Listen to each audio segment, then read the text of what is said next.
Pemirsa masih di IDX langsung closing, kita ke topik pilihan pemirsa. Di mana di tengah geliat pasar modal menyambut pemangkasan suku bunga Bank Indonesia, sejumlah saham justru sedang dipantau Bursa Efek Indonesia lewat UMA, bahkan ada yang disuspensi atau dihentikan sementara perdagangannya di hari ini. Di antaranya adalah saham Ratu yang baru IPO, namun harga sahamnya melonjak hingga arah 6 hari beruntun. Langkah ini dilakukan Bursa Efek Indonesia dalam rangka cooling down sebagai bentuk perlindungan bagi investor. Di tengah sambutan positif pasar modal atas keputusan BI yang menurunkan suku bunga, sejumlah saham justru kena suspensi dan UMA.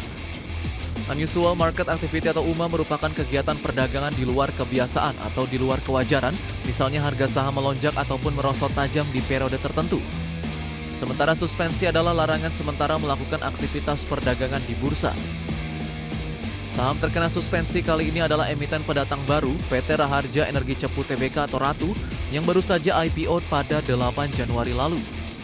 Suspensi perdagangan ini dilakukan sehubungan dengan saham Ratu yang sejak IPO atau 6 hari beruntun naik signifikan bahkan selalu auto reject atas atau arah. Saham Ratu kini sudah melesat 202% ke level Rp4.330 per saham. Suspensi ini dilakukan di pasar reguler dan pasar tunai mulai perdagangan hari ini Kamis 16 Januari 2025. Sementara Bursa Efek Indonesia menetapkan UMA dan juga tengah memantau pergerakan saham PT Citra Marga Nusapala Persada Tbk atau CMNP yang sejak awal tahun ini pergerakan harga sahamnya sudah menguat 120%. Saham lainnya yang ditetapkan UMA adalah PT Sarana Mitra Luas Tbk atau SMIL, di mana berbeda dengan dua saham sebelumnya. Saham ini dipantau Bursa Efek Indonesia karena adanya penurunan harga saham hampir 42% sejak awal tahun 2025.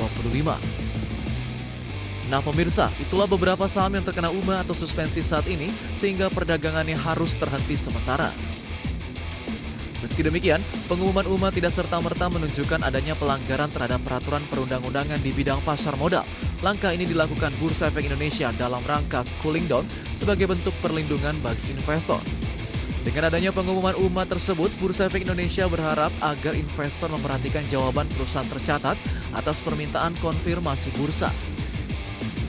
Selain itu, investor juga diharapkan mengkaji kembali rencana corporate action perusahaan tercatat apabila rencana tersebut belum mendapatkan persetujuan rapat umum pemegang saham dan mempertimbangkan berbagai kemungkinan yang dapat timbul di kemudian hari sebelum melakukan pengambilan keputusan investasi. Berbagai sumber IDX Channel.